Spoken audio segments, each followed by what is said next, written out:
It was a really wild and woolly night last night. At about 4:49, I shouldn't even say about, at exactly 4:49, the sirens started going out.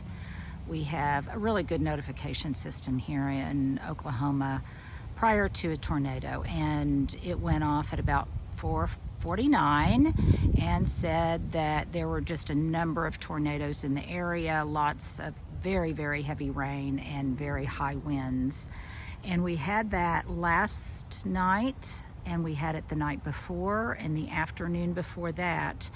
And while I didn't have a lot of damage, I did have some pretty major limbs that came down, which is not entirely a bad thing, because some of this was dead wood that was very, very high up in my oak tree as a result of some of the bad weather, the ice and such that we had last year. So some of the wood came from very high up in my 100-year-old oak tree that we weren't able to remove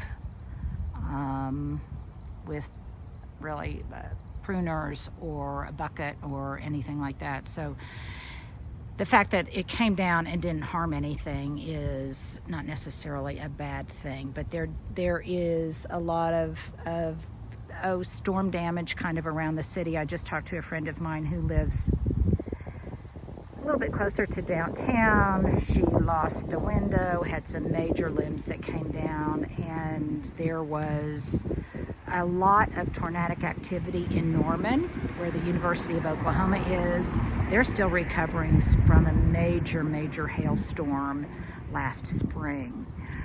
But it's not all bad news, because we got lots of really, really good rain, and we sorely needed it, because I've been trying to do some gardening, and even after a rain, it is still so dry in the subsurface. And I'm wanting to transplant some things, move some things around. One of them being this encore azalea right now that's coming into bloom. I want to relocate it over into what I'm thinking of as my encore azalea bed over here. There's my ubiquitous hose. It doesn't even need to be out, and it is.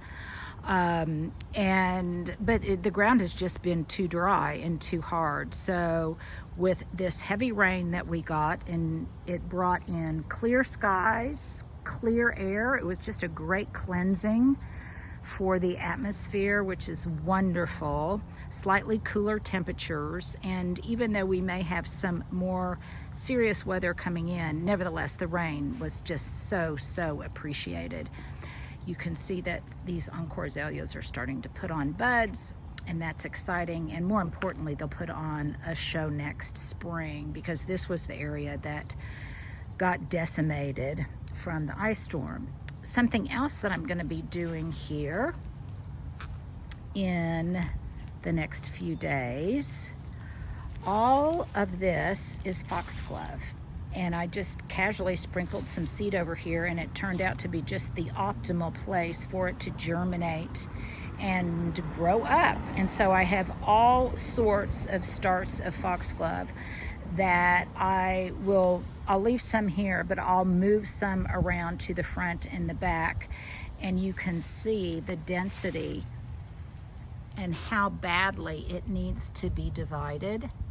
But this will absolutely be beautiful next year. And I have found that the better time to relocate foxglove, you can do it in the spring, but I have found that it performs better and blooms better when you do it in the fall.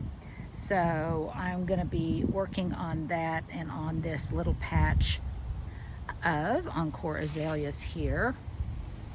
I had cut back because this area was once shady, and after the storm, a lot of it was in much stronger sunlight than it had been in the past. These are things that I've told you before, but you can see there that there is a hellebore that I'd cut back completely because all the foliage had browned, and I'll be darned if it's not coming out again.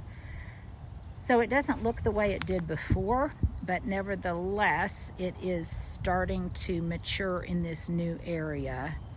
I still have a bit of a heartache every time I drive down the street from the west to the east because these hollies that were once so thick and provided such a good screen right here were just absolutely stripped of most of their foliage. So you can see that they're starting to grow out again, and I'm hoping that that rain will be invaluable in thickening them up so that next spring they will resemble a little bit more what they did in the past. I have something that I want to show you next time I go indoors.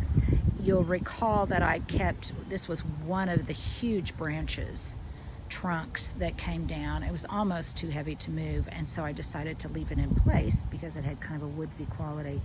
Well, there's an artisan who came by to get some of the wood because he does beautiful, beautiful turned wood pieces, and he made a fabulous bowl for me out of some of the storm damage and the trunks and the wood from this precious oak tree, and I will show that to you. It's really, really a treasure, and I can't wait to show you that.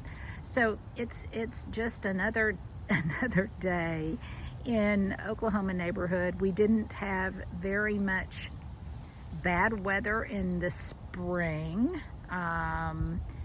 It just waited until the fall, and it came in with something of a vengeance, but fortunately, at least here, and prayers for those that did suffer some damage, but fortunately for us, we didn't. And I think it knocked over several of my topiaries and splayed some of my myrtle topiaries. It came in very, very quickly, so I didn't really recognize that I needed to bring some things in. But that said, we're very fortunate, and the rain was just wonderful. I love walking on the ground, and it feels squishy. And I can even start seeing, because it's even though it rained and it's gotten somewhat cooler, it nevertheless has really been very, very warm lately. It's just now getting down into the 80s. It's been in the 90s most of this past 6 weeks, so it's nice for things to finally cool down. So it looks kind of Halloweenish having those gnarly branches out here. I'm gonna have to have somebody come and help me dispose of them, but even with that, I just have to admire the branching architecture of it. I just love it. The squirrels are apparently also appreciating it. Oh, and here's something I did want to share with you. I can't believe I already have. Hopefully you've held on this long, because this is a tidbit of information related to squirrels that's really wonderful.